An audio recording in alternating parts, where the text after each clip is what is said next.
They say the desert keeps its secrets buried beneath the dust. But in Arizona's forgotten small towns, some secrets claw their way back up. Tonight, we're diving into 10 of the most chilling true stories ever whispered across the Arizona plains. Real people, real terror. But first, tell me something. Where are you watching from and what time is it there right now? Drop your city and time in the comments. Let's see how many of us are up late, chasing nightmares together. And hey, if you love true horror that sends chills down your spine, don't forget to subscribe and hit that like button, because after tonight, you'll never look at small-town Arizona the same way again. The silent motel of Clay Springs. I used to believe that silence meant safety, that when the world grew still, it was because danger had passed. I learned how wrong that was one summer night when silence became something alive, and it found me in a forgotten Arizona town called Clay Springs. It began as an innocent trip. I was chasing photographs for a travel blog that barely had 10 followers. I'd been driving all day, following old highways and red dirt roads, searching for the kind of landscapes that could make even loneliness look beautiful. I thought I'd sleep under the stars, wake up early, and keep driving. But by the time the sun fell behind the mesas, I was still miles from the nearest town, with my gas gauge blinking and my GPS refusing to load. I remember the feeling in my chest, that slow squeeze of worry that creeps in when the desert starts to swallow the road. That's when I saw the sign. It stood at a crooked angle beside the highway, Motel Clay Springs, vacancy. The letters flickered weakly, half the bulbs dead. Behind it was a single-story row of rooms, their windows dark except for one. I pulled into the dirt lot and shut off the engine. The silence hit me hard. No wind, no insects, not even the faint hum of power lines. It felt as if the whole world had paused to listen. Inside the tiny office, the air smelled of dust and old coffee. A man sat behind the counter, motionless, staring at a yellowed newspaper spread before him. He didn't look up until I cleared my throat. He was thin, with a sallow face and eyes that seemed unfocused, as though he was looking past me instead of at me. "I need a room," I said, trying to sound casual. His voice was soft, almost hoarse. "Room 6. He slid a rusted key across the counter. No computer, no ID request, no clipboard. I waited for him to ask how long I'd stay, but he only said one thing before looking back down at his paper.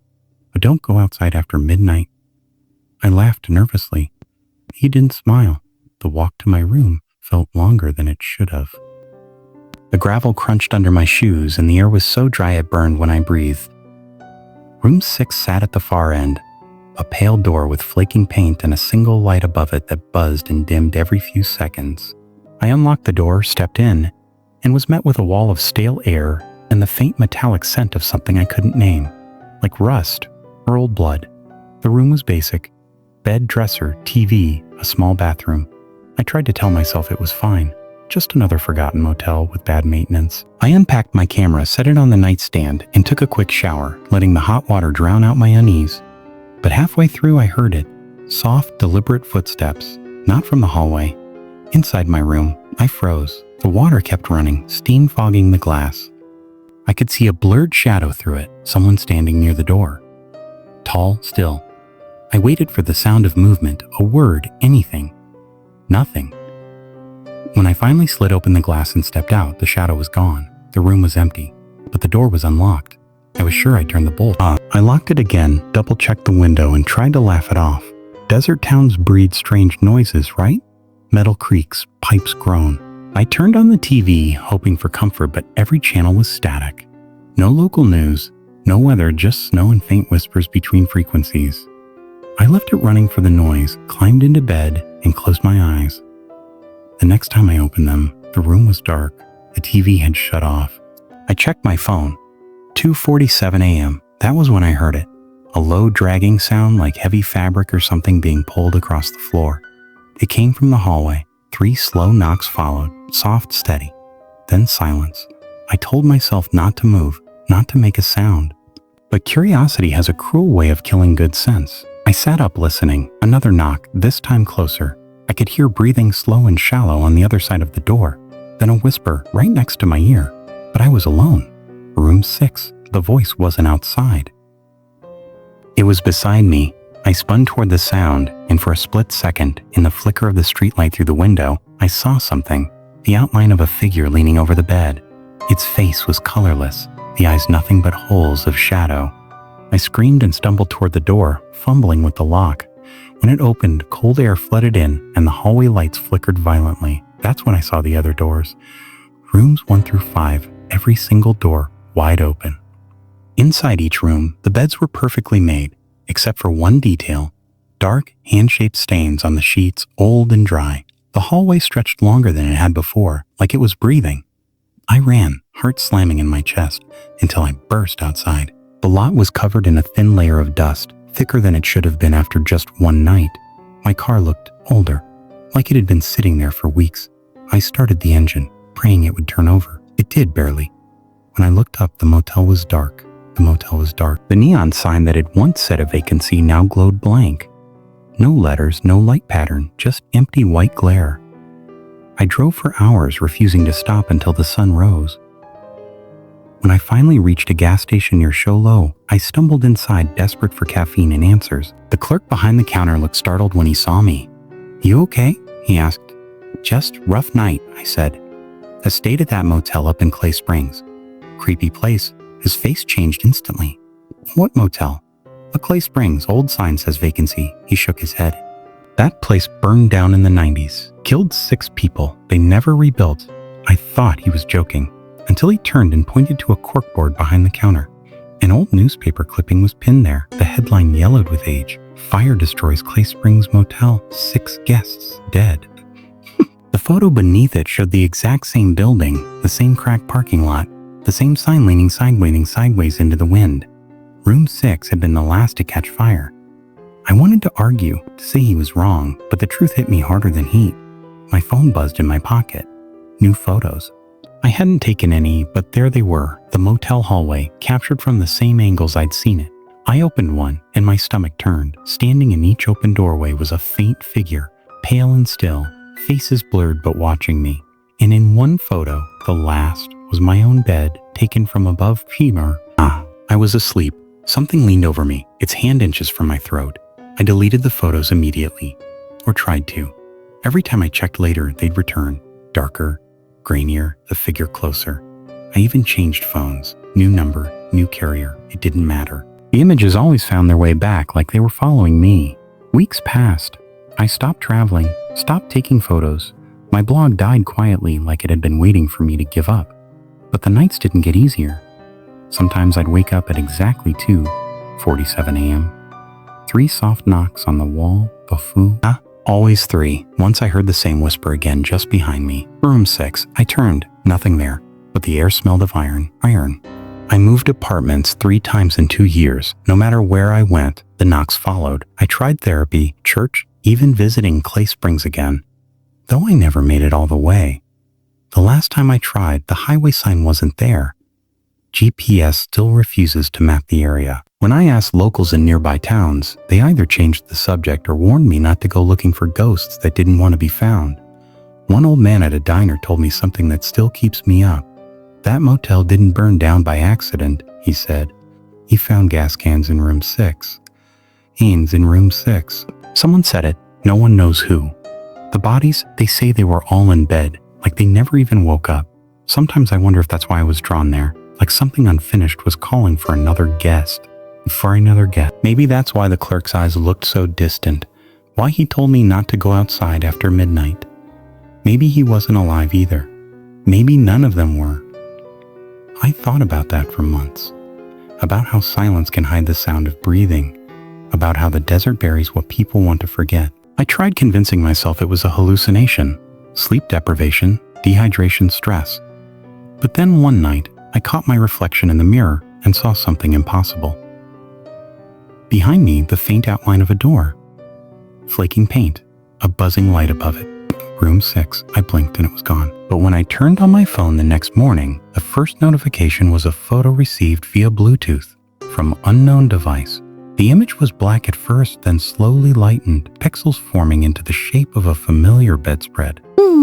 Mine, and above it, a shadow. It leaned closer until I could see the faint hint of eyes, hollow, burning with recognition. I smashed the phone against the wall, but that night, the knocking came again, 3 times. I didn't open the door. I couldn't, but I listened. and beneath the sound, I heard something else. The faint hum of a sign buzzing in the distance. Since then, I don't sleep much. The world outside my window always feels paused, as if the silence is waiting for me to make the first move. I know if I open that door, I'll see it. The hallway, the open rooms, the stains on the sheets, and in the last doorway, the one marked 6, something waiting for me to come home. Sometimes, when I close my eyes, I see the clerk's hand sliding that old key across the counter. I hear his voice again. I don't go outside after midnight.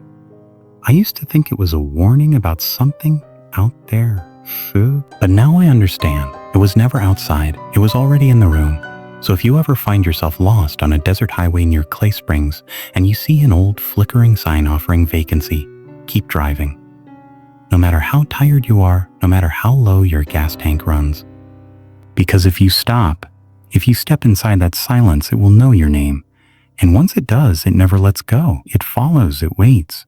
And when the clock strikes 2:47, it knocks 3 times. Just to remind you that room 6 is never empty. It's only waiting for its next guest. I still can't drive through northern Arizona without feeling my chest tighten when the road gets too quiet. The air out there hums differently, like the land itself remembers things people were supposed to forget. My story begins in a place called Red Hollow, a small town that doesn't show up on maps anymore. Maybe it never did. It was late July, and the desert heat had begun to shimmer on the horizon like ghosts. I was on my way to visit my cousin in Flagstaff after spending the week photographing abandoned places across the state.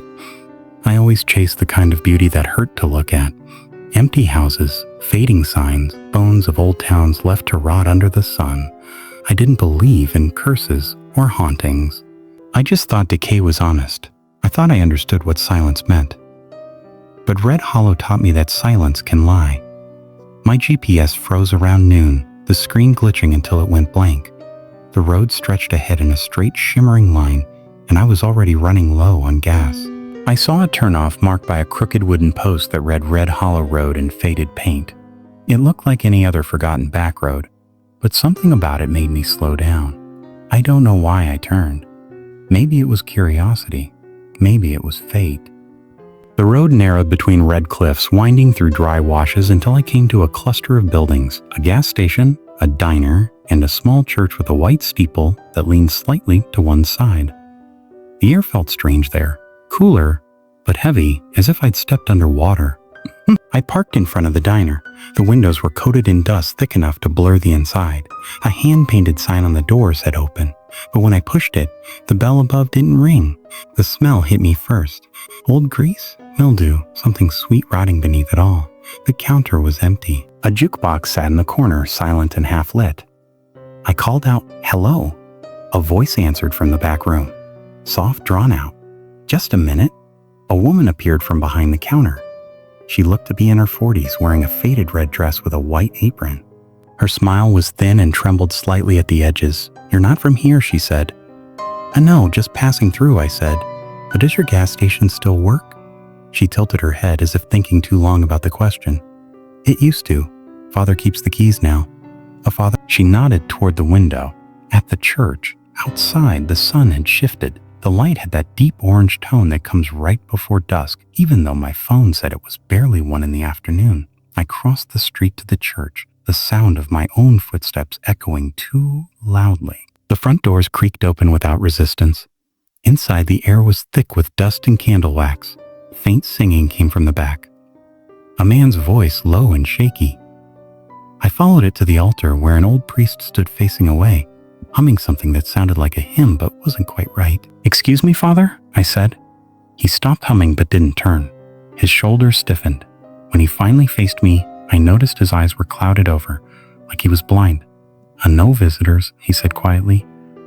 Not anymore. Sorry, I'm just lost. I need directions to the highway, maybe some gas."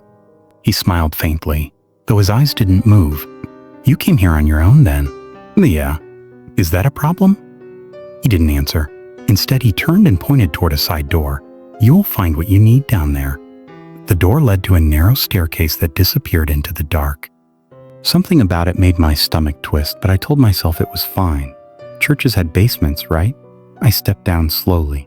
The air grew colder with every step. At the bottom, a single light flickered, revealing rows of wooden pews set in a circle, like a congregation facing inward. On each seat sat a Bible, identical except for the names written on the covers in black ink. I ran my finger along the spines until I found one that made my blood stop. It had my name, first and last. I dropped it and stumbled backward. When I looked up, the light had gone out. The air smelled of wet earth. I reached for my phone, but the screen glowed with static, like it was catching a signal that didn't exist. Then a faint sound came from behind me, shuffling like feet dragging across stone. I turned, nothing, but when I looked back at the pews, the books were gone, all of them. Panic surged through me. I climbed the stairs 2 at a time, but the door at the top wouldn't budge. I slammed against it until my shoulder ached, and when it finally gave way, I stumbled out into night. The town was dark. The sky glowed a deep red, the color of dust mixed with fire. Every window in every building flickered with candlelight. Figures stood along the main street, men, women, children, all staring at me in silence. Their clothes looked old-fashioned, their faces pale and waxy, like melted candles. I called out, "What do you want?" No one spoke. They only stepped closer, their movements slow, synchronized. I ran to my car, fumbling with the keys, but when I got inside, the engine wouldn't turn. The dashboard lights flickered once and died. Through the windshield, I saw them forming a circle around the car, faces expressionless. The priest stood at the front, hands raised. "You came here," he said, though his lips didn't move, "and you will stay." A woman's voice whispered beside my ear, though no one was there. "You have a name now." I looked at the passenger seat. The Bible with my name on it lay open, pages fluttering without wind. Einzelper. Written across the paper in dark ink were the words, "Those who enter Red Hollow become its prayer." I don't remember getting out of the car. I just remember running. The world around me bent and shifted. The streets seemed longer, repeating themselves. I passed the same diner 3 times, the same gas station, the same church. The figures followed, always at the edge of my vision. Whenever I looked back, they were close. I could hear voices beneath it, hundreds of them, whispering, crying, praying. I clawed at the ground and felt wood beneath the surface. Coffins, rows of them. The priest's voice carried on the wind. Every town has its saints. Then the ground shifted. Gray brittle broke through the dirt, grabbing at my arms, my legs, my throat. I screamed until my lungs burned, pulling free with every ounce of strength. When I looked up, I saw headlights cutting through the dark. A truck was coming down the road. I ran toward it, waving frantically. The driver slammed the brakes and jumped out, shouting something, but my ears rang too loudly to understand. I collapsed beside him, gasping, covered in dirt. When I looked back, the town was gone. The road stretched into the desert, empty except for dust swirling in the headlights. The man drove me to a hospital in Winslow. They said I was dehydrated, hallucinating. They found no sign of a town called Red Hollow, no road by that name. The GPS data on my phone had stopped 2 hours before the time I said it happened. For weeks, I tried convincing myself it was exhaustion.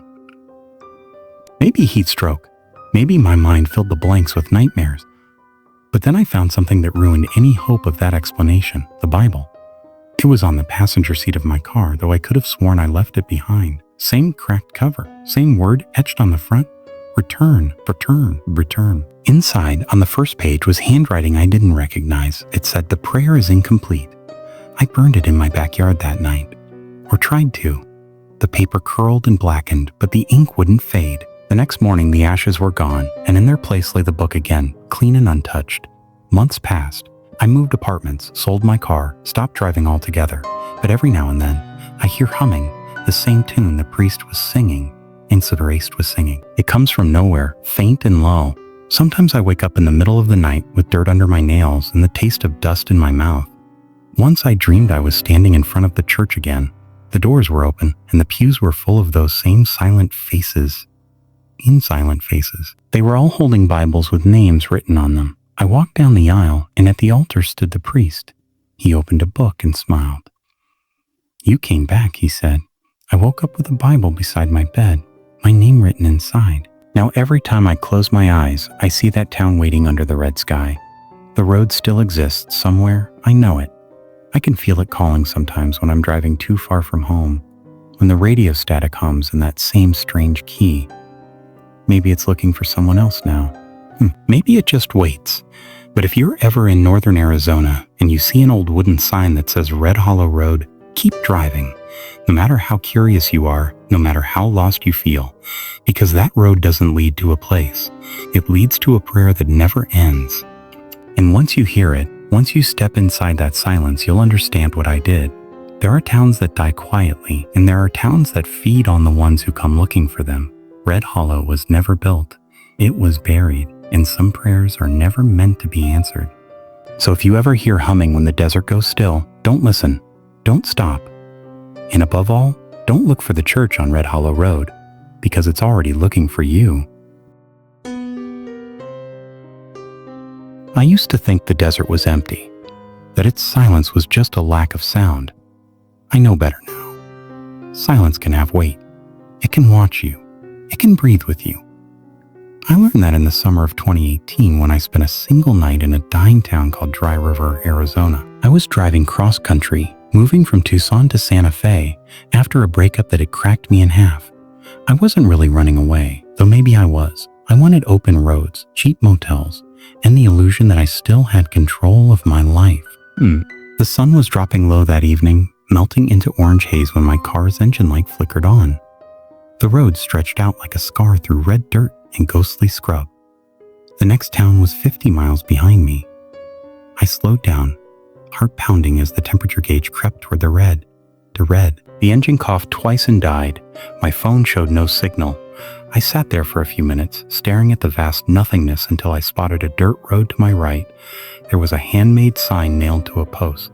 The letters were faded, but I could just make out the words, Dry River Motel 2 miles, Dry River Motel 2 miles. The air outside felt heavy, like it carried secrets. I walked down the dirt road, the sky bruising purple. It took longer than 2 miles, maybe double that, before I saw it, a cluster of low buildings and one flickering neon sign that said vacancy. The motel looked like it hadn't seen a guest in years. The paint had peeled to reveal gray wood beneath, and the single window at the office glowed dimly with yellow light. Inside, the air smelled of dust and something faintly metallic. An old man sat behind the counter, his skin tanned and dry like parchment. His eyes were pale gray, watery but sharp. He smiled slowly when he saw me. "Car trouble?" he asked, trying to sound casual. "It just died a few miles up." He nodded as if he'd expected that answer. They always do. I didn't understand what he meant, but he slid a key across the counter. "For room 4, 20 cash. Breakfast starts whenever you wake up." I handed him the bills and took the key. His fingers brushed mine, and they were ice cold despite the desert heat. Room 4 was small and musty. The curtains were drawn, but when I peeked outside, the motel lot was empty. No cars but mine. I turned on the old air conditioner. It groaned and spat out air that smelled like rust. I sat on the bed, scrolling through my phone, but still no signal.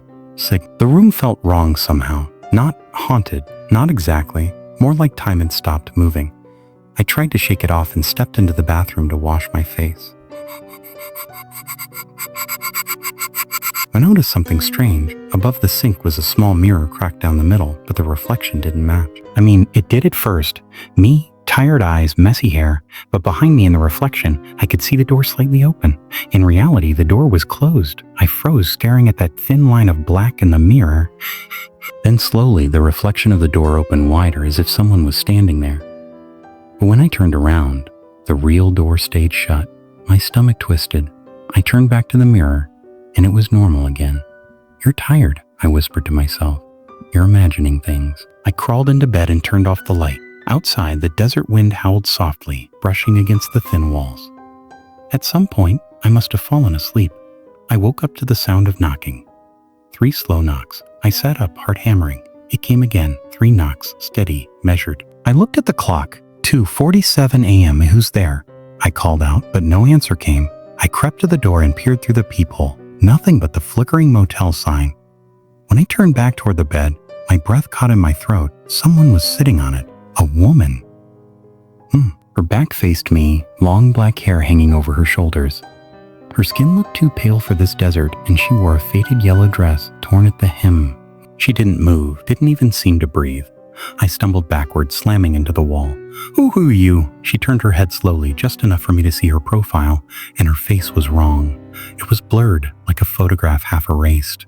Then she whispered, barely audible, "Fu, you shouldn't have come." I bolted for the door, wrenching it open, and ran straight into the night. The sky was darker than it should have been, the moon hidden behind clouds. I turned toward the office, but the light inside was gone. Still, I ran to it, slamming my hands against the door. "I need help." The door creaked open. The office was empty, no sign of the old man. The counter was covered in dust, and the chair behind it was toppled over. It looked abandoned, like it hadn't been used in decades. On the counter sat a guest ledger, its pages yellowed and torn. I flipped it open. The last entry was from 1982. The name written there made my skin crawl. Mary Halpern, room 4. The same room I was staying in, and beneath it, faintly another name was scratched in smaller letters, "Do not rent again." The air went cold, and I heard a sound behind me, the same soft humming I'd heard earlier. I turned slowly, and she was there, standing in the doorway, that same yellow dress, her head tilted slightly to the side. "Mary," I whispered without meaning to. She smiled, cracked and broken, like her skin didn't quite fit her face. "You came for me." "No," I said, backing away. "I just needed a place to stay." "Oh, they always do," she said, her voice sounding exactly like the old man's. I ran out into the desert, barefoot, the ground tearing at my feet. I didn't stop until I saw my car again. I fumbled for the keys, started the engine, and pressed the gas. The car roared to life like nothing had ever been wrong. I didn't look back until I was miles away. When I did, the motel was gone. Not just dark, gone. No sign of any buildings, no neon sign, nothing but endless sand. I drove until sunrise, not daring to stop. When I reached a gas station outside of Winslow, I asked the cashier if he'd ever heard of Dry River. He frowned, thinking hard. "There's no town by that name," he said. "Not anymore. Washed away in a flash flood back in the 80s. Whole place buried under sand and rock. Folks said a few people didn't make it out, including the lady who ran the old motel." I asked quietly. His eyes went wide. "How'd you know that name?" I couldn't answer. I just shook my head, paid for gas, and left. For a long time, I told myself it was exhaustion, dehydration, the heat, that I'd hallucinated everything. But some nights when I drive past that stretch of desert again, my GPS still flashes for a second and shows a turnoff that shouldn't be there, Dry River Road. And if I slow down enough, I can almost see it. A faint red glow of a neon sign, a vacancy light flickering in the dark. Last month, I got curious again. I pulled over, just for a second, and took a picture of the horizon. Later, when I looked at it, there was something in the corner of the frame, the shape of a building, faint and blurred, like a memory caught on film. And in the window of one of the rooms, a figure in yellow staring straight at the camera. I deleted the photo, but somehow it stayed in my gallery. Every time I remove it, it reappears the next day, a little clearer, a little closer. And last night I noticed something else. When I opened my phone, the image had changed again. The figure in yellow wasn't in the window anymore. She was standing outside, next to my car. I didn't sleep.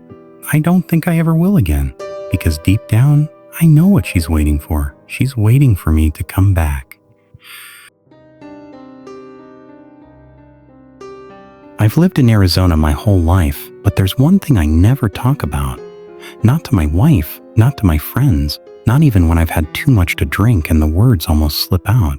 It happened years ago in a place called Saguaro Creek, a town that used to exist somewhere between Globe and Superior. It's not on any map anymore. Maybe it never really was. Back in 2009, I was working as a cable technician for a small company out of Mesa. Long hours, long drives, and a lot of nothing between service calls. That summer, we got reports of outages coming from a few customers on the outskirts near an old mining road. The system logs showed strange surges, blips of power that shouldn't have been possible in that area. My supervisor told me to check it out. The drive took me through desert that looked like it had been forgotten by time. I remembered the saguaros standing like tall ghosts, their arms reaching toward a sky that never promised rain. The road narrowed until it was little more than a trail. Then I saw a faded wooden sign almost buried in sand. It said Saguaro Creek. The name didn't ring a bell.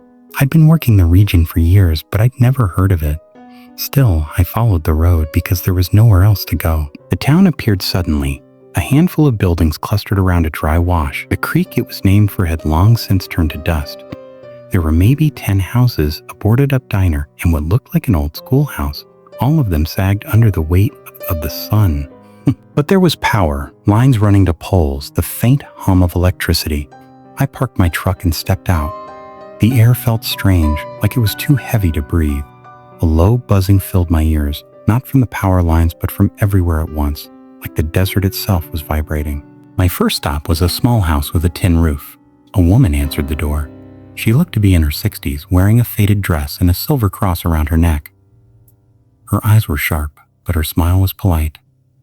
"You hear about the lights?" she asked before I could speak. I nodded. "We've had reports of surges. I'm just trying to track the source." She stepped aside. "You can look, but I don't think it's your kind of electricity." I smiled awkwardly, assuming she meant some local superstition. The house was dim inside, lit by candles even though the lights worked fine. I checked the wiring. It was old but stable, no reason for any surges. When I told her that, she shook her head slowly. "It's not in the wires," she said. "It's in the sky." That night, I decided to stay in town since the next customer was a few miles out. The woman told me there was a boarding house at the end of the street run by her brother. I found it easily. A 2-story wooden building that leaned to one side. The sign out front said lodging. The brother, a thin man with sunburned skin, handed me a key without a word. My kanto reckoning. My room was small, smelling of dry wood and dust. The window looked out over the desert. The sun had set, but the horizon still glowed deep orange. That's when I saw them. At first I thought they were stars, but they moved. Slowly, deliberately, shifting in patterns that no plane or satellite could. 5 lights, bright white, gliding silently above the desert floor. They'd stop, hover, and then rearrange themselves, forming shapes that almost looked like symbols. I filmed it on my phone, but the footage came out black. No lights, no sky, just static. When I looked back out, the lights had vanished. The next morning, the town felt emptier. The brother was gone, the front door left open. I went outside calling out, but no one answered. The street was silent except for that faint hum again, deep and low, like something under the ground. I drove to the far end of town, where a single dirt road led toward the hills. That's when I saw the schoolhouse door swinging open. Inside, the air was cool and stale. Desks lined up like they hadn't been touched in decades. At the front of the room, a chalkboard covered in strange symbols, circles, triangles, jagged lines that spiraled inward. I don't know why, but they made my stomach twist. Then I heard it, footsteps above me. I crept toward the stairs that led to the bell tower. Each step groaned under my weight. When I reached the top, the door to the tower was cracked open. Through the gap, I saw the woman from the first house. She was standing there, head tilted back, eyes closed. Her mouth moved silently as if in prayer. But her voice wasn't silent. It was a low humming that matched the vibration in the air. And then she opened her eyes. They were glowing, faint, white, and steady. I stumbled backward, slamming into the railing. She didn't move toward me, didn't speak. She just smiled, that same polite smile from before, and said softly, "It's not in the wires." When I blinked, she was gone. I ran out of the building and back to my truck, heart racing. The town looked wrong now. The colors too pale. The air thick like syrup. The power poles buzzed louder, vibrating as if straining to hold something back. I turned the key, but the truck wouldn't start. The engine clicked, then went silent. The radio turned on by itself, filled with static. Beneath the static, a voice whispered something I couldn't understand. Then the lights appeared again. This time they were closer, hovering just beyond the edge of town, bright enough to wash the world in white. The shapes inside them shifted like liquid, bending and folding. My body went cold, and a pressure built in my head, like my thoughts were being pulled out through my skull. I remember screaming, though I don't know if it was out loud. Everything went white. When I woke up, it was morning. The sun burned high, and the town was silent again. My truck started on the first try. I drove out without looking back. About 5 miles down the road, I saw a man walking toward me, covered in dust. I stopped to ask if he needed help. He leaned into my window and smiled. It was the same brother from the boarding house. "You got out," he said. "He most don't," Deems to ask what he meant, but he stepped back and his face flickered, literally flickered, like an image glitching on a screen. His eyes turned white for a moment, glowing like hers had. I hit the gas and didn't stop until I reached the highway. When I told my supervisor about what happened, he looked at me like I was crazy. Said there was no record of any outage reports from that area. No customers, no town. He even pulled up a satellite map, nothing but desert. I quit the job that same week. I tried to move on, to forget. But sometimes, when I drive at night, I still see those lights hovering on the horizon. And when I stop the car, the radio hums. Last year, I went back. I told myself it was to prove it hadn't happened. It was all stress or heat exhaustion. But part of me knew I was lying. The road was gone, buried in sand and brush. No sign of any buildings, no posts, no wires. But when I stood there long enough, I felt the ground humming again. Faint but real. That night, I camped nearby. At around 3 a.m., my phone lit up by itself. A single notification. It said, "Service restored Saguaro Creek." And then far in the distance, 5 white lights rose silently into the sky. I never went back after that, but I can still feel them sometimes, watching from just beyond the edge of things. Whatever came to Saguaro Creek didn't leave. Fussa Creek didn't leave. It just sank deeper into the desert, humming beneath the sand, waiting for someone else to come fix the wires. I never believed in curses until I came to Sandstone Hollow, a tiny town tucked deep into northern Arizona where the air always smelled like rust and sagebrush, and the sunsets bled red across the horizon. I came here to start over, to leave Phoenix and the chaos of my old life behind. I thought small towns meant peace.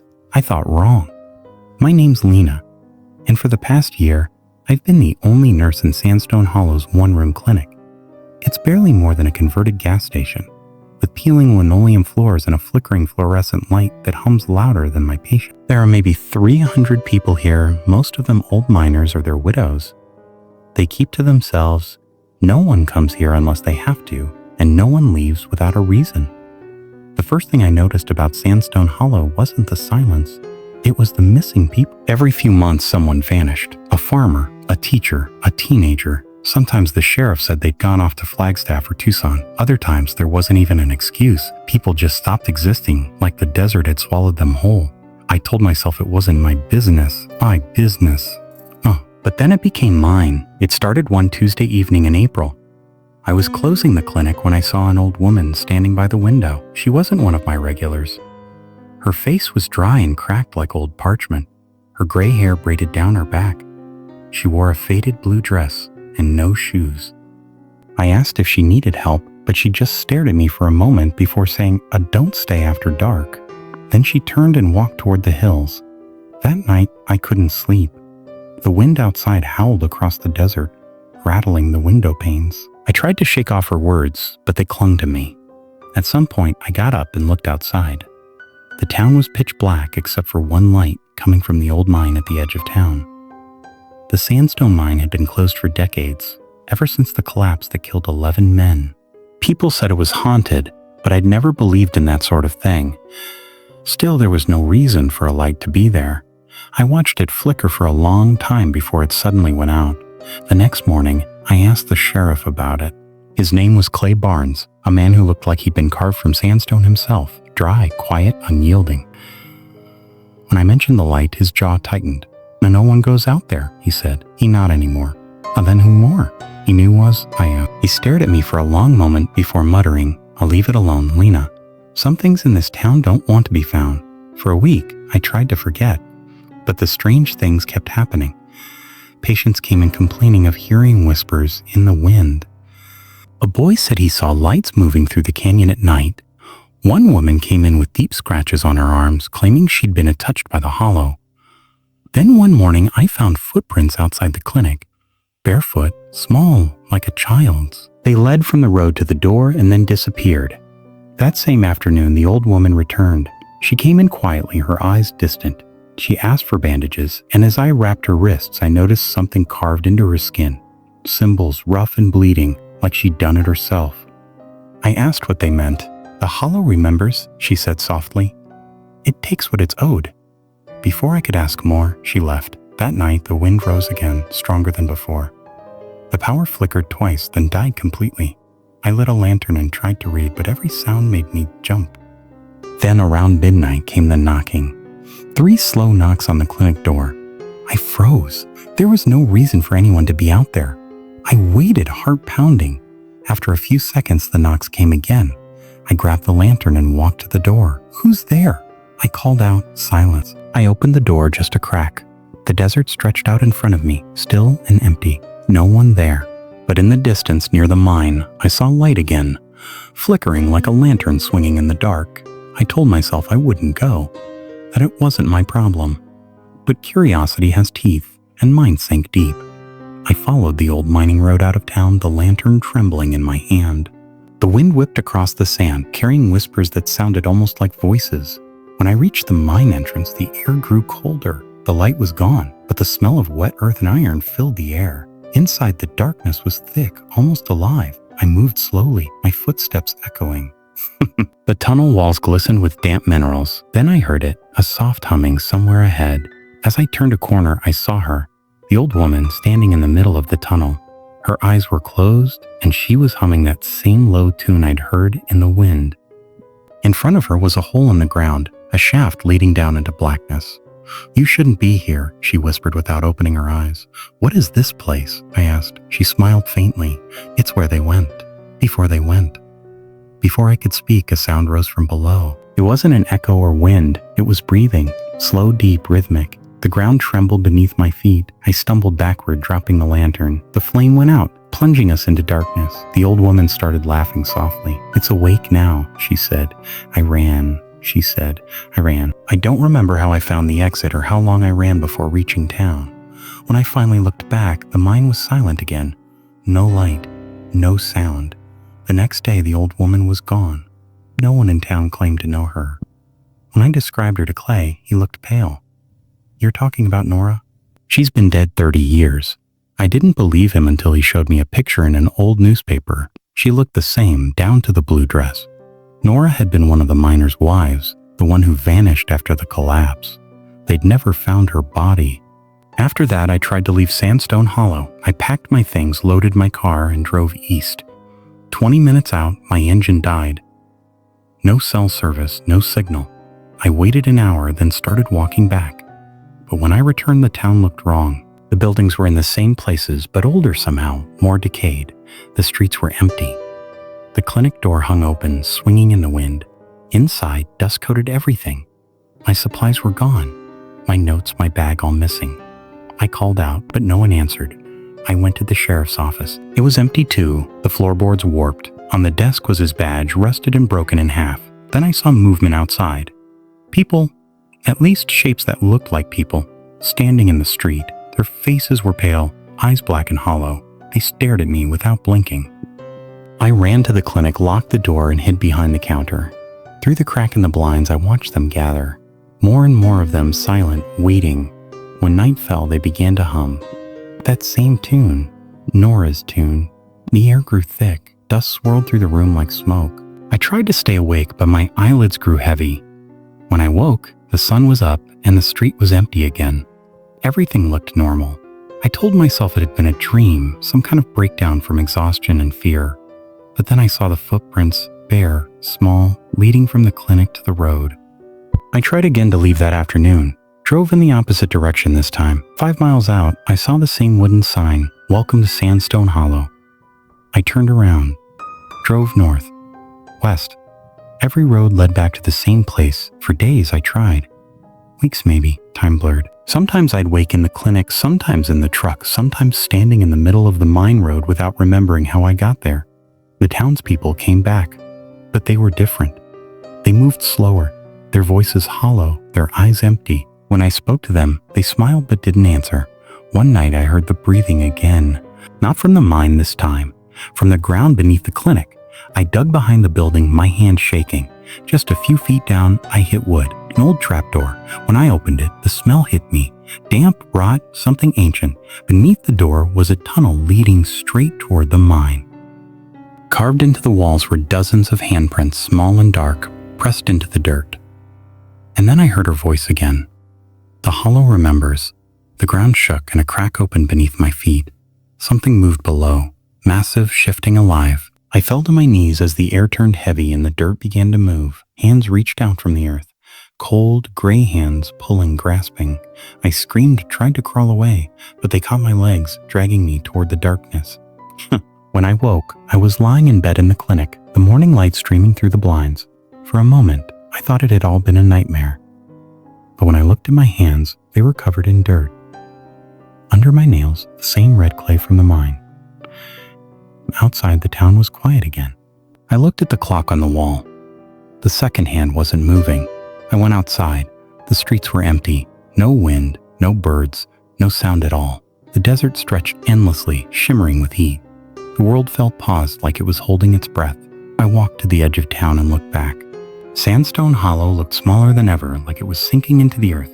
And then I heard it, low and distant at first, then rising. Humming. It came from everywhere at once, filling the air, vibrating through my bones. I turned to run, but the ground beneath me gave way. The last thing I saw was the mine glowing faintly in the distance, the same pale light I'd seen that first night. Now, when the wind passes through Sandstone Hollow, it carries the sound of that humming. They say no one lives here anymore, but if you stand near the mine after dark and listen closely, you can still hear someone breathing. Sometimes it sounds like me. I used to think the desert was empty, a place where nothing could survive for long. I thought the silence meant safety, that loneliness was better than chaos. But after what happened in the town of Redwater, I know now that silence isn't peace.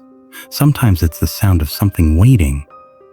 I came to Redwater 3 years ago. I was a teacher, fresh out of college, desperate for a job, and Redwater Elementary was the only place that would take me. It was a tiny town in southern Arizona, tucked between endless stretches of dry earth and mountains that turned black at sunset. People there were polite but distant. They didn't talk much, especially about the past. My first week there, I noticed something odd. The school had a locked room at the end of the hallway, covered with old boards and a sign that read "Storage, do not enter." When I asked the principal, Mrs. Harlan, about it, she said, "We don't use that room anymore," and changed the subject. I probably would have forgotten about it, but the kids didn't. One of my students, a quiet boy named Mason, used to stare at that door every day. Once during recess, he asked, "Do you hear it too?" "Hear what?" I asked. "The boy in the wall," he said simply, and ran off before I could ask more. I laughed it off at first. Small town legends, I told myself. But that night, when I stayed late grading papers, I heard something strange, a knock, faint and deliberate, coming from down the hall. I thought it was the janitor, but when I called out, no one answered. I walked toward the sound, my footsteps echoing. The knock came again, 3 soft raps against wood. It was coming from behind the boarded-up door. I stood there, frozen.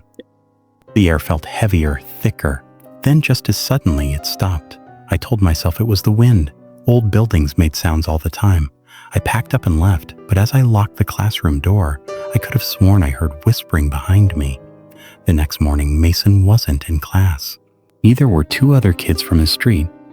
The principal said their parents had called in sick, but the day after that, they were still gone.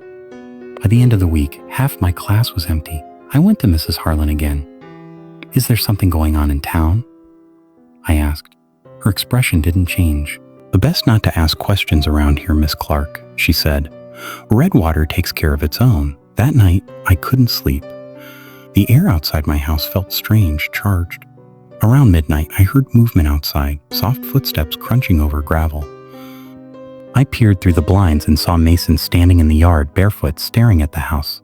I ran to the door, but when I opened it, he was gone. All that remained were small footprints in the dirt, leading toward the school. I grabbed my flashlight and followed. The town was silent, every house dark. When I reached the school gates, I saw a light flickering inside, coming from the hallway where the boarded room was. The front door was unlocked. The moment I stepped inside, the temperature dropped. My breath fogged in the air. I walked slowly, my shoes squeaking on the tile. The light was coming from under the door of that sealed room. The boards were old and brittle. I pried one loose, then another, until there was enough space to peek through. The first thing I saw was Mason. He was standing in the center of the room, staring at the wall. His skin looked pale, his eyes unfocused. "Mason," I whispered. He didn't react. Then I saw the wall move. Not like something behind it. No, the wall itself was breathing, expanding and contracting like lungs. I stumbled backward, my flashlight trembling in my hand. "Mason, come out!" I shouted, but he didn't move. He just turned his head slightly, and in a voice that wasn't his, said, "He's almost awake." Before I could move, something slammed against the inside of the wall. Once, twice, then a deep crack spread across the plaster. A sound followed, wet, dragging, like something crawling through mud. I ran. A dark, glistening hand pushed through. I don't remember what happened next. I woke up at dawn, sitting in my car parked outside the motel. My hands were shaking, and there was dirt under my nails. When I looked at the building, my room was gone. There was just a blank wall where the door had been. I drove until the sun came up, until the highway blurred into heat and dust. Now, no matter where I stop, the knocking follows. Sometimes it's the wall beside my bed. Sometimes it's the dashboard. Sometimes it's inside my head. I haven't seen another person in days. Every gas station I pass is empty. Every town is dust. I think I'm still in Redwater, no matter how far I drive. And sometimes when I close my eyes, I see that wall again, breathing slowly, waiting. And I hear the voices whisper, soft as wind in the desert. They keep him sleeping, but I don't think he's sleeping anymore.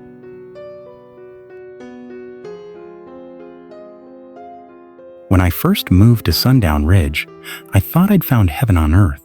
A quiet Arizona town nestled between rust-colored cliffs, with a population small enough that everyone waved when you drove by. I was tired of city noise, of sirens and strangers. I wanted peace, and Sundown Ridge promised exactly that.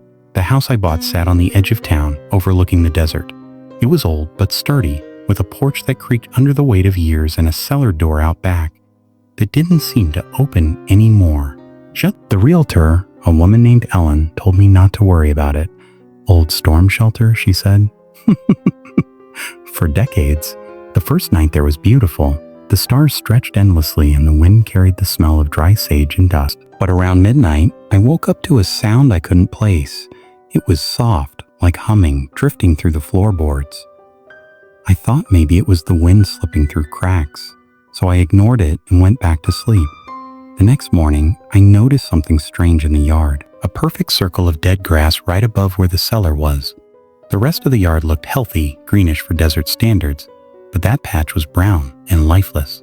I knelt to touch it and felt warmth, like the ground was breathing heat. For the first few weeks, everything seemed fine. The neighbors were friendly in that old-fashioned, small-town way. An older couple next door, the Bennetts, brought me pie.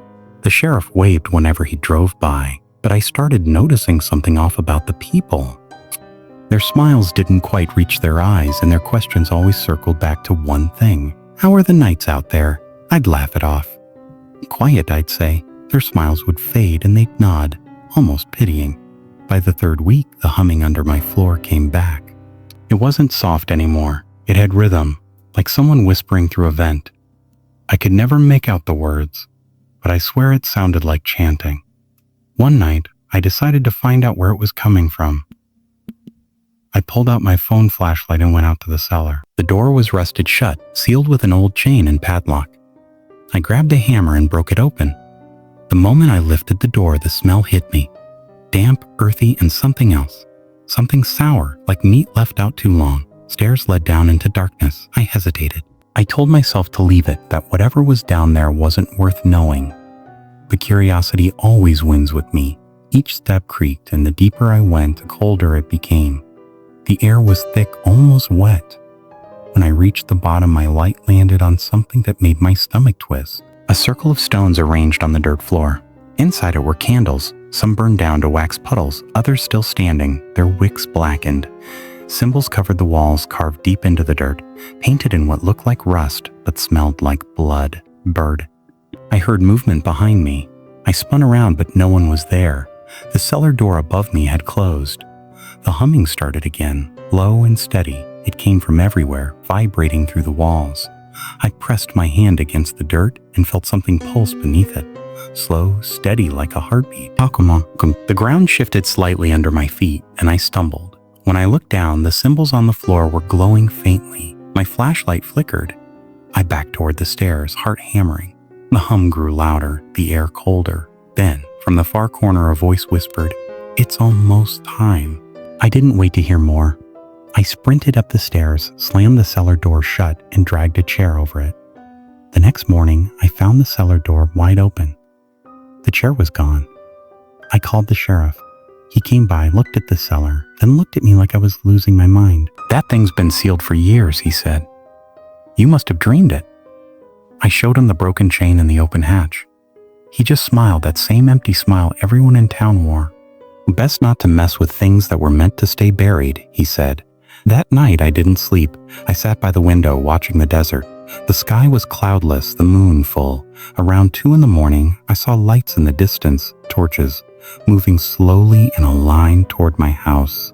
I turned off the lamps and crouched by the window. Figures were walking from the town, their shadows long and strange. I recognized some of them, the Bennetts, the sheriff, even Ellen, the realtor. They stopped in my yard, standing around the circle of dead grass. One of them, tall and thin, lifted his hands and began to chant. The ground inside the circle started to move. I wanted to run, but I couldn't. Something heavy pressed against my chest, holding me in place. I could only watch as the dirt in that circle split open, revealing a black hole beneath. From the hole came a sound like wind and whispers all at once. Something long and pale reached out, a hand almost human but not quite. The people didn't move. They just kept chanting. Then one by one, they turned their heads toward my window. Their eyes glowed faintly, reflecting the torchlight. I ducked down, heart pounding so hard it hurt. I crawled across the floor to the front door, but when I reached for the handle, it was hot, too hot to touch. The air around me felt alive, pulsing with that same deep rhythm from the cellar. I could hear footsteps outside, slow, deliberate, then a knock, 3 soft taps on the door. I stayed silent. Another knock, louder, then a voice. "Open it, Grace. It's time to join us." It was the sheriff. I didn't move. The knocking stopped. After a few seconds, I heard the porch creak as they stepped away. Silence followed, deep and complete. I stayed awake until sunrise. When I finally went outside, the circle of dead grass was gone. The yard looked untouched, like nothing had happened. I packed my bags and left that afternoon. Or at least I tried to. Every road out of Sundown Ridge curved back toward town. The highway signs changed no matter which direction I turned. I'd drive for hours and end up right where I started. The same gas station, the same rusted mailbox, the same desert stretching endlessly. When I stopped for gas, the clerk smiled at me like he'd been waiting. "A rough night?" he asked. I didn't answer. He handed me a bottle of water and said, "Sometimes people don't leave because they aren't supposed to." His voice was strange, flat, almost mechanical. When I looked at him closely, I realized his skin looked stretched, like it wasn't quite his. I got in my car and drove without stopping. At one point, I passed a road sign that said, "Welcome to Sundown Ridge, population 157. When I looked again, it said population 158. That was 2 months ago. Now I'm writing this from a diner somewhere near the edge of town, or what feels like the edge. I don't know if the world beyond Sundown Ridge still exists. The radio only plays static. The sky never seems to change. And every night I hear the humming again. Last night, I made the mistake of checking the cellar. It was open again. Inside, the symbols were gone. The dirt was smooth, freshly turned. But there was something new. Footprints, small and bare, leading from the center of the room to the stairs. And when I stepped outside this morning, there were handprints on my car windows. Someone or something had been watching me sleep. The Bennetts came by earlier, smiling like nothing was wrong. They brought me more pie. I didn't want to open the door, but they just stood there until I did.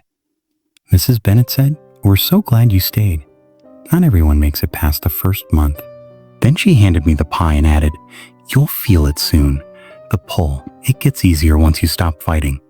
When I looked down, I saw her hands were covered in dirt. After they left, I checked the circle in the yard. It was back again, larger this time, the grass curling inward like it was being eaten from below. Tonight the humming hasn't stopped. It's louder than ever, shaking the walls. I can hear whispers through the floor, rising from the cellar, calling my name.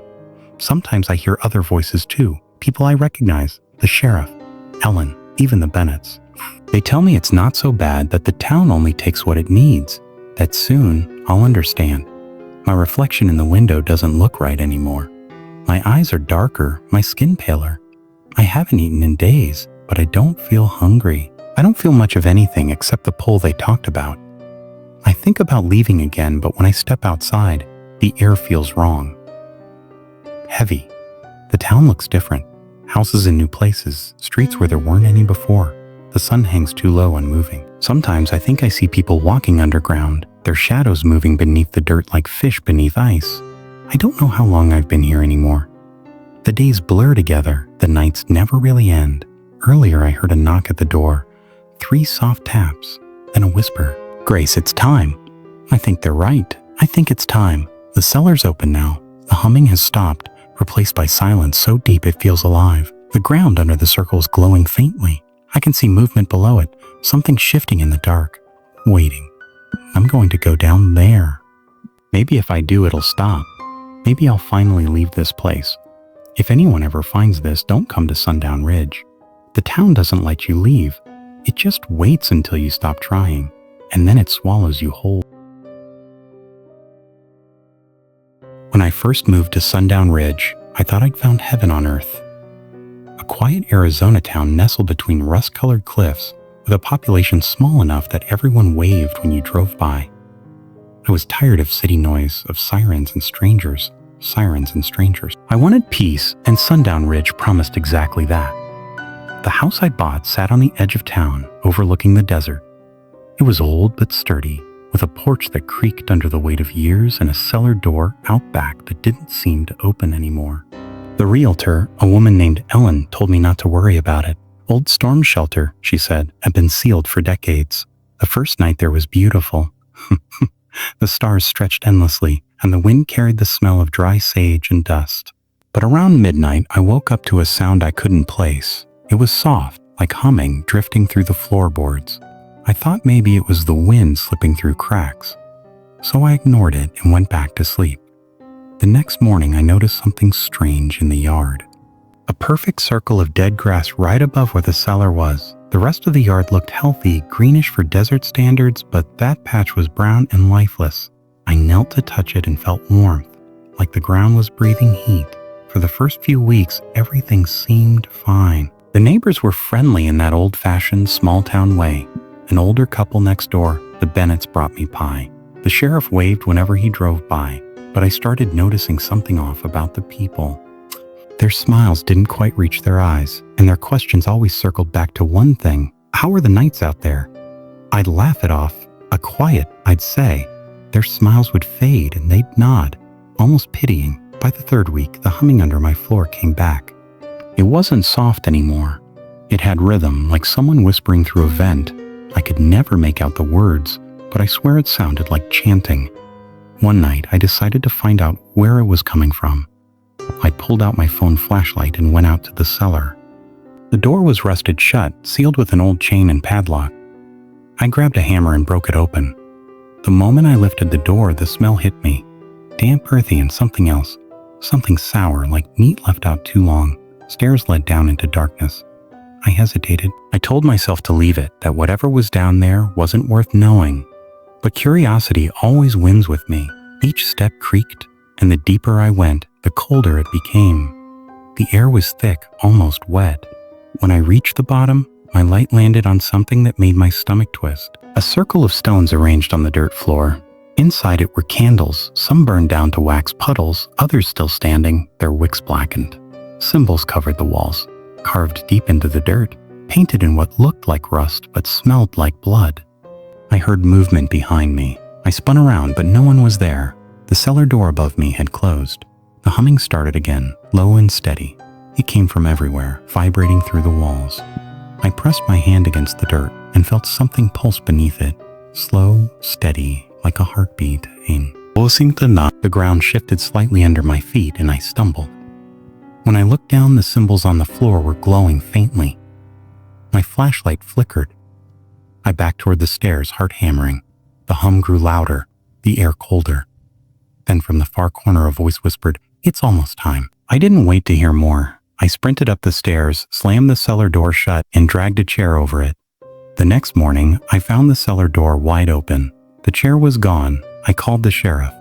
He came by, looked at the cellar, then looked at me like I was losing my mind. "That thing's been sealed for years," he said. "You must have dreamed it." I showed him the broken chain and the open hatch. He just smiled, that same empty smile everyone in town wore. "Best not to mess with things that were meant to stay buried," he said. That night, I didn't sleep. I sat by the window watching the desert. The sky was cloudless, the moon full. Around 2 in the morning, I saw lights in the distance, torches, moving slowly in a line toward my house. I turned off the lamps and crouched by the window. Figures were walking from the town, their shadows long and strange. I recognized some of them, the Bennetts, the sheriff, even Ellen, the realtor. They stopped in my yard, standing around the circle of dead grass. One of them, tall and thin, lifted his hands and began to chant. The ground inside the circle started to move. I wanted to run, but I couldn't. Something heavy pressed against my chest, holding me in place. I could only watch as the dirt in that circle split open, revealing a black hole beneath. From the hole came a sound like wind and whispers all at once. Something long and pale reached out, a hand, almost human, but not quite. The people didn't move. They just kept chanting. Then, one by one, they turned their heads toward my window. Their eyes glowed faintly, reflecting the torchlight. I ducked down, heart pounding so hard it hurt. I crawled across the floor to the front door, but when I reached for the handle, it was hot, too hot to touch. The air around me felt alive, pulsing with that same deep rhythm from the cellar. I could hear footsteps outside, slow, deliberate, then a knock. 3 soft taps on the door. I stayed silent. Another knock, louder, then a voice. "Open it, Grace. It's time to join us." It was the sheriff. I didn't move. The knocking stopped. After a few seconds, I heard the porch creak as they stepped away. Silence followed, deep and complete. I stayed awake until sunrise. When I finally went outside, the circle of dead grass was gone. The yard looked untouched, like nothing had happened. I packed my bags and left that afternoon. Or at least I tried to. Every road out of Sundown Ridge curved back toward town. The highway signs changed no matter which direction I turned. I drive for hours and end up right where I started, the same gas station, the same rusted mailbox, the same desert stretching endlessly. When I stopped for gas, the clerk smiled at me like he'd been waiting. "A rough night?" he asked. I didn't answer. He handed me a bottle of water and said, "Sometimes people don't leave because they aren't supposed to." His voice was strange, flat, almost mechanical. When I looked at him closely, I realized his skin looked stretched, like it wasn't quite his. I got in my car and drove without stopping.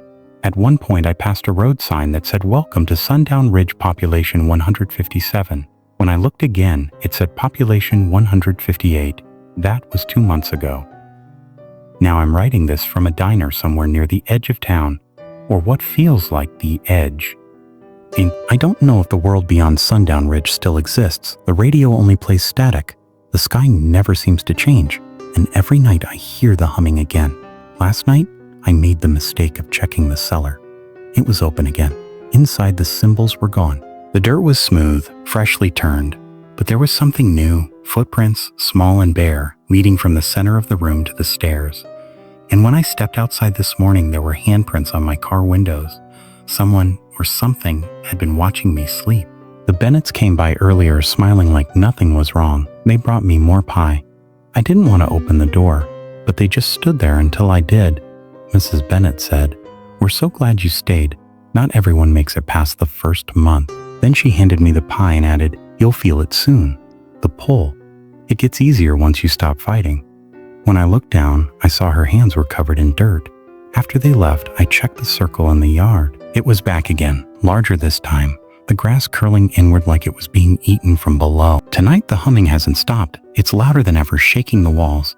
I can hear whispers through the floor, rising from the cellar, calling my name. Sometimes I hear other voices too, people I recognize, the sheriff, Ellen, even the Bennett. They tell me it's not so bad, that the town only takes what it needs. That soon, I'll understand. My reflection in the window doesn't look right anymore. My eyes are darker, my skin paler. I haven't eaten in days, but I don't feel hungry. I don't feel much of anything except the pull they talked about. I think about leaving again, but when I step outside, the air feels wrong, heavy. The town looks different, houses in new places, streets where there weren't any before. The sun hangs too low, unmoving. Sometimes I think I see people walking underground, their shadows moving beneath the dirt like fish beneath ice. I don't know how long I've been here anymore. The days blur together. The nights never really end. Earlier I heard a knock at the door. 3 soft taps, then a whisper. "A Grace, it's time." I think they're right. I think it's time. The cellar's open now. The humming has stopped, replaced by silence so deep it feels alive. The ground under the circle is glowing faintly.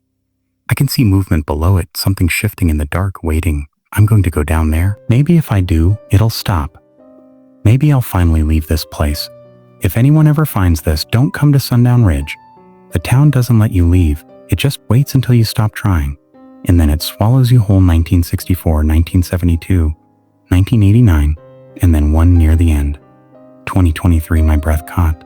The photo showed me, standing in front of my car outside the diner. I stumbled back, my hands shaking.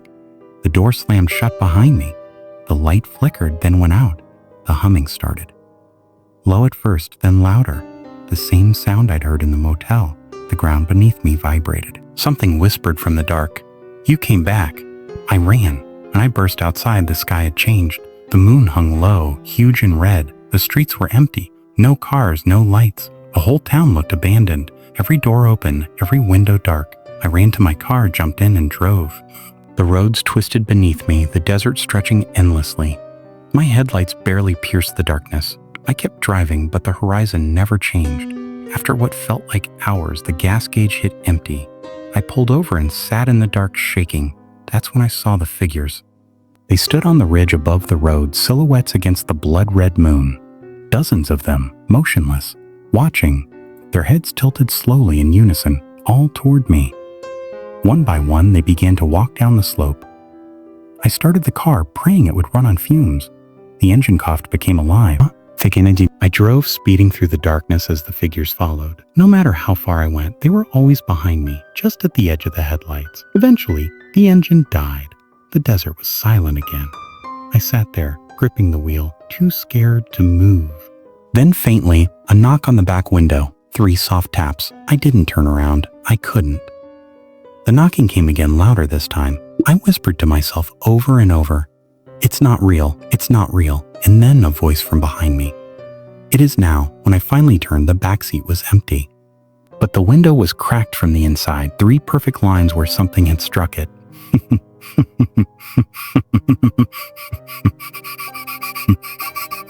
The next thing I remember is waking up in daylight. My car was parked outside the diner. When I walked inside, the woman behind the counter smiled like nothing had happened. "Good morning," she said. "What day is it?" I asked. "Same as yesterday," she said, "and the day before that."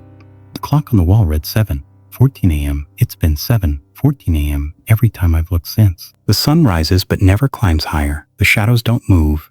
I tried driving again. Same result. Every road brings me back to Dry Creek. The mechanic still works on cars that never leave. The motel clerk still hands out keys to rooms that reset every morning. And sometimes at night, I hear that child's voice again, just outside my door. "Please," it whispers, "let me in." Yesterday, if you can call it that, I broke and opened the door. There was no one there, but the hallway wasn't empty.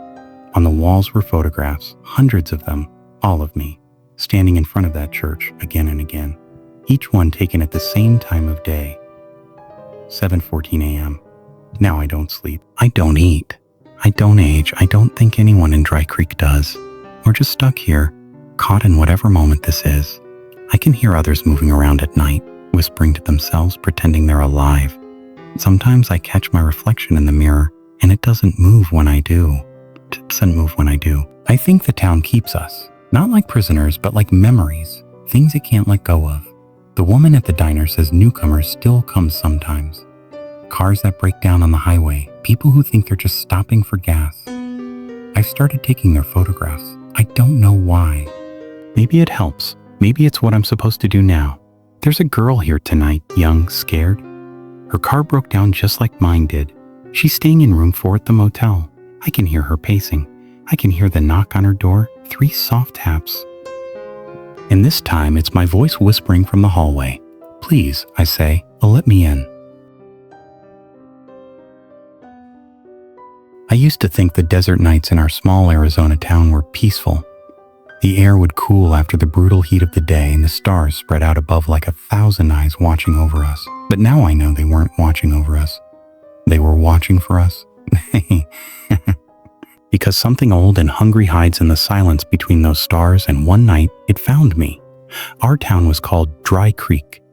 Population maybe 300, depending on how many drifters were passing through that month. It wasn't even on most maps anymore. One gas station, one diner, a few dusty streets, and houses that all looked like they'd been built from the same tired wood. It was the kind of place where everyone knew everyone, or thought they did.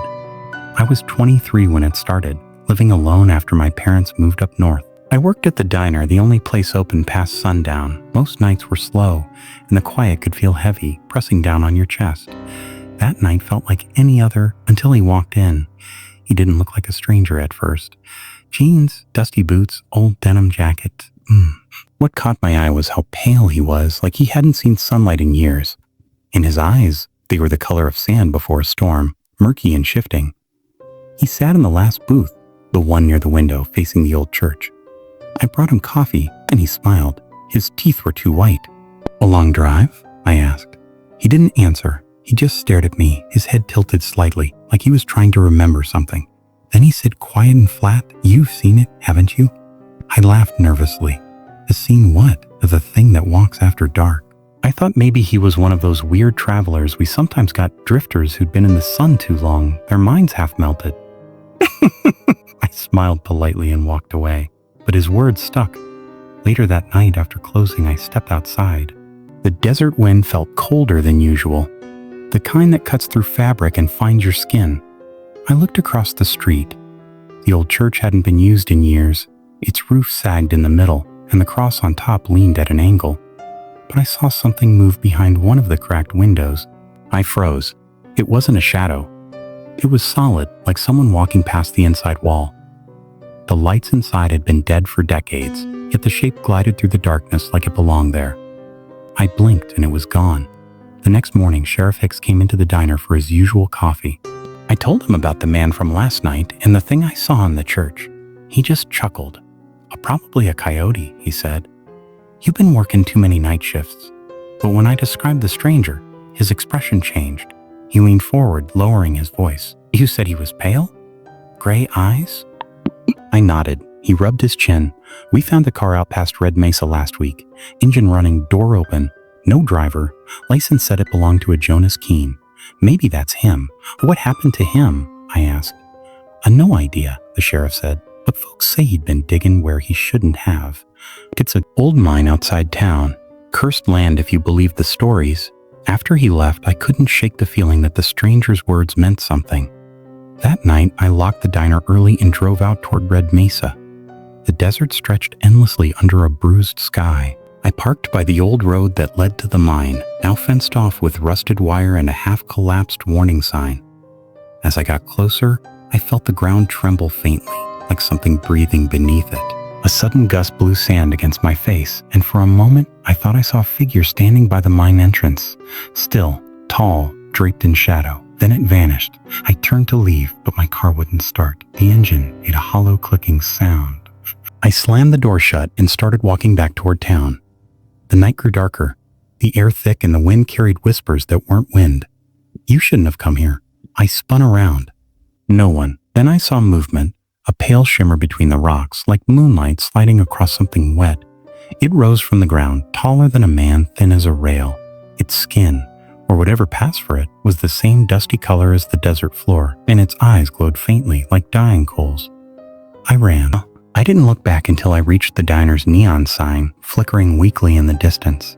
The thing hadn't followed me, but the desert behind me felt wrong, like it was holding its breath. Over the next few nights, people started disappearing. First the mailman, then old Mrs. Halpern, who ran the thrift shop. The sheriff organized search parties, but they never found anything except boot prints that led straight into the sand and ended there. And the stranger, Jonas Keene, came back. He walked into the diner again like nothing had happened. Same booth, same pale skin. I asked where he'd been. He smiled, and I realized something terrible. His reflection wasn't in the window behind him. "It's awake now. He's awake now," he said. "The desert remembers." I tried to back away, but my legs wouldn't move. His voice dropped lower, almost a whisper. Once it sees you, it doesn't forget. You looked into its dark. He stood, his hands trembling. I tried to bury it, but it's too old, too deep. It comes for anyone who listens. Then he left, leaving a smear of dust on the seat that looked like ash. That night, I woke to a noise outside my window, a soft scraping like claws on wood. I looked out, and at first, I thought it was just a coyote. But then it stood up. Its body was twisted, stretching unnaturally, its face human but hollow, like something carved out and left empty. Its eyes burned faintly red, and it tilted its head exactly like Jonas had.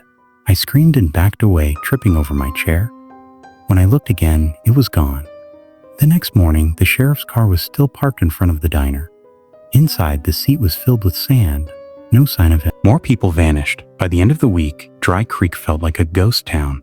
Doors hung open, lights flickered at night even when power lines were dead, and strange symbols appeared on the church walls, circles with slashes through them, drawn in what looked like soot. I packed my things ready to leave, but when I started my car, the radio came on by itself. Static at first, then a voice. Mine. It was my own voice saying, "You've seen it, haven't you?" I threw the door open and ran. I didn't stop until I reached the edge of town. When I looked back, I saw lights flickering across Dry Creek like flames under the sand. I kept driving until dawn. By then, the town was gone from my mirror. Nothing but dust and empty highway. Weeks passed. I stayed with friends in Phoenix, tried to convince myself I'd imagined it all. But then I started noticing things. Sand in my shoes every morning, my reflection flickering in mirrors, whispers when the lights went out. And last night, I woke up to find footprints, bare, long, and trailing dust, leading from my bed to the window. They weren't mine. I looked outside, and across the street under a flickering streetlight, I saw it. That same tall shape standing still, watching. It didn't move, didn't breathe, but I knew it was waiting. For me. For anyone who ever looked too long into the silence of the desert. You can drive past Dry Creek now and never know it was there. Just flat land, no signs, no ruins. But if you stop your car, roll down your window, and listen, you'll hear the wind whispering through the sand. And sometimes, if you listen too long, it'll whisper back your name. The desert never forgets who's seen it. And it's patient. So if you ever find yourself driving through Arizona after dark, and you see a turnoff with no name and a flickering light in the distance, keep driving. Because Dry Creek might still be out there breathing beneath the dust, waiting for someone else to remember. And once it remembers you, it never lets go. People in our town always said the desert could swallow anything. Cars, houses, people. It didn't matter. The sand here had a way of covering things up, hiding every trace until it was like they'd never existed. I used to think that was just a story old folks told to keep kids from wandering too far at night. But now I know better, because I watched our whole town disappear. The place was called Silver Ridge, tucked deep between two ranges of orange rock and a dry riverbed that hadn't seen water in 20 years. There were maybe 100 of us living there. Miners, retirees, and families too broke to leave. I'd been born there, raised in the same sun-beaten house my parents built. Life in Silver Ridge moved slow. Mornings were spent fixing fences or scraping dust off solar panels. Evenings were for sitting on porches and talking about how the stars looked different every year. Nothing changed much. Until the night the ground started humming. I was out behind my house, checking the generator when I felt it first. A soft vibration under my boots, like a truck idling somewhere close. But when I looked around, there wasn't a sound. Just still desert, stretching endlessly under the moonlight. The humming stopped after a few seconds. I thought maybe it was the generator acting up. I went inside, forgot about it. The next day, old man Clark came into the store where I worked. He said the same thing had happened behind his barn. It felt like something moving under the dirt, he muttered, scratching his chin. But when I dug down, there weren't nothing there. By the end of the week, more folks started talking about it. The hums, the faint rumbles at night, the way dust would rise in the distance even when there was no wind. Nobody wanted to admit they were scared, but you could feel it hanging in the air heavier than the heat. I started keeping my window open at night, trying to catch the sound again. 3 nights later, I did. It was stronger this time. Low, rhythmic almost like breathing, and with it came a smell, dry, metallic, like rust mixed with something sour. When I looked outside, the sand was moving, not blowing, moving. It rippled slow and steady in waves that stretched across the yard and toward the horizon. I froze, watching the dunes rise and fall like something enormous was shifting underneath them. Then the lights in my house flickered and went out. The next morning, the sheriff came around saying half the town had lost power. He looked tired, pale, his voice hoarse. When I told him what I'd seen, he didn't laugh or call me crazy. He just nodded, muttered something about checking the old mines and left. Tiny ones at first, then wider, stretching like veins through the town square. The asphalt bulged in places, like something underneath was pressing up. The mayor said it was probably a sinkhole forming, that we just needed to stay calm until help came. But no one ever came. The roads out of Silver Ridge all led to empty desert, and cell signals had vanished overnight. Then came the first collapse. It happened right in front of the diner. The ground just gave out, a sudden roar and cloud of dust, and when it cleared, there was a hole, deep, black, pulsing with that same faint hum. We tied a flashlight to a rope and lowered it down. The beam only reached a few feet before the light dimmed, swallowed by darkness.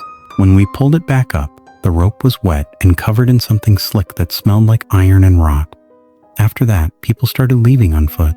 I wanted to go too, but my mom refused. She said the desert had always taken and given back, that it would stop soon. It didn't. One night, I woke to her voice calling from the yard.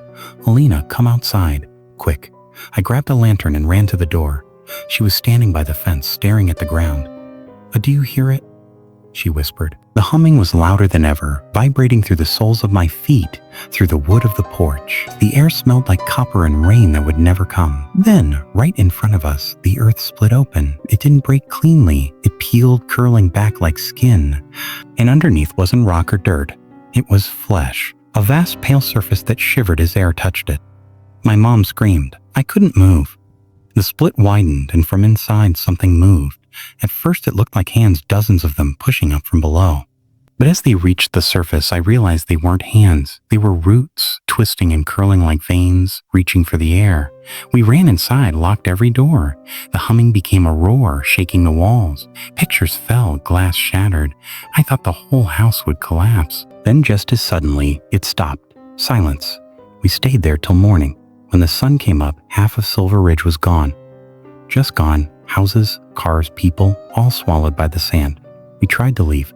I packed our truck, grabbed what we could carry, but every road we took circled back to town. No matter which direction we drove, we'd end up passing the same burned-out gas station, the same rusted billboard. Mom started muttering prayers, her voice trembling. I told her to rest, that I'd go for help. I walked east toward the ridge. The desert stretched empty and endless. But after a while, I realized I wasn't alone. Footprints followed behind me, bare, deep, perfectly matching my pace. When I stopped, they stopped. When I turned, there was no one there. I ran until I collapsed.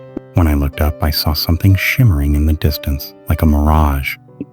It was Silver Ridge, only now it was upside down, hanging in the air above the horizon, buildings mirrored in the sky, floating. I blinked, and it vanished. When I finally stumbled back home, my mom was gone. The door stood open, her footprints leading into the sand behind the house, and stopping. The humming came back that night, louder than ever, a deep, endless vibration that made the windows buzz. I ran outside, screaming for her. The ground split again, wider this time. I looked down and saw faces. Hundreds of faces pressed against the pale surface beneath the town. Some were still, others moved slowly, mouths opening and closing like they were trying to speak. I saw my mother's face among them. Her eyes opened, looking right at me. Help me," she mouthed. The edges of the split started to close. I dropped to my knees, digging with my hands, screaming. The flesh, whatever it was, shifted under my fingers, warm and pulsing, and then it sealed shut, leaving nothing but smooth sand. I don't remember going back inside. When I woke, the town was quiet. Too quiet. No wind, no birds, no engines. I walked through the streets. Every house was empty, doors open, chairs tipped over. A layer of fine dust covered everything. The cracks in the ground had spread, circling the town like veins. When I reached the diner, I found a message scratched into the window with something sharp. "It's awake now." I felt the humming again, this time coming from inside me. My bones vibrated with it. I ran to my truck, turned the key, and for the first time in days it started. I drove as fast as I could straight toward the highway. But after a few miles, the road ended. Not faded, not faded, not broken. Ended. Beyond it was just flat sand stretching forever. And in the distance I saw something rising, a shape so huge it blocked the horizon. Its surface rippled, covered in those same shifting faces. They were whispering, 1,000 voices blending into one deep hum. The earth beneath my truck trembled. I pressed the gas, but the wheels spun uselessly, sinking into soft ground. The sand rose higher, swallowing the tires, then the doors. The hum grew louder until it was all I could hear. I tried to scream, but the sound was drowned out. When the sand reached my chest, I looked up. The sky was rippling, bending, and above it I saw another world, a reflection of ours, but brighter, sharper, wrong. For a moment I saw people there, walking upside down, their eyes hollow and black. One of them looked just like me. Then the sand closed over my head. I woke up hours later, lying on the highway. The truck was gone. The town was gone. The horizon was empty. Sometimes I think I dreamed it all. But when the wind picks up, I can hear it again. The low hum, faint but steady. And when I close my eyes, I see faces shifting in the sand, waiting to surface. They say the desert swallows everything. They never tell you it remembers too. If you ever drive through southern Arizona and feel your steering wheel vibrate for no reason, don't stop. Because Silver Ridge is still out there just beneath your tires, waiting for the next sound to wake it. If you've made it this far, take a deep breath, because these were just some of the real small-town horror stories buried deep in the Arizona desert. But tell me something, where are you watching from right now? Are you somewhere quiet, dark, maybe even near a small town like these? Drop your location and the time you're watching in the comments below. Let's see how many of us are still awake tonight. And if you want me to share the next terrifying story from another forgotten Arizona town, hit like, subscribe, and turn on the bell, because what's coming next is darker than anything you've heard so far.